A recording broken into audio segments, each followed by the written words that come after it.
In today's video, I'm going to teach you how to create an account in Odoo and use one app for free.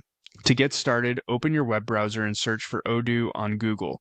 Once the search results appear, click the official Odoo website, usually labeled as Odoo, Open Source ERP and CRM. This will take you to the main Odoo homepage where you can begin the sign-up process. When you arrive on the website, look for the Try It Free button and click it. This will open the trial setup page where Odoo lets you choose the app you want to use.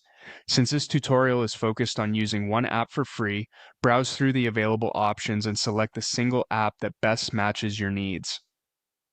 Some common choices include CRM, invoicing, sales, inventory, project, or point of sale. Take a moment here to choose carefully because this app will be the main one you start with. After selecting your app, click Continue to move to the account creation form. On this page, you'll need to fill in your personal and business details. Start by entering your first name and last name, then type in your company name. If you're just exploring the platform for personal use or testing, you can still enter the name of your business idea or organization. Next, enter your email address.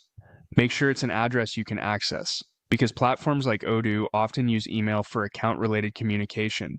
After that, choose your language from the drop-down menu so the interface is easier for you to use. You'll also be asked to choose your company size. Select the option that best describes your situation, then enter your phone number in the required field. After that, select your language again if another language field appears on the form. Finally, choose your primary interest. This helps Odoo tailor the experience based on what you plan to do with the platform. Once everything is filled out, click Start Now. Odoo will then create your account and open your dashboard. From there, you can configure your company information, add users if needed, and begin working inside the app you selected. One helpful tip is to spend a few minutes exploring the dashboard layout before making changes, so you understand where the main tools are located. And that's it.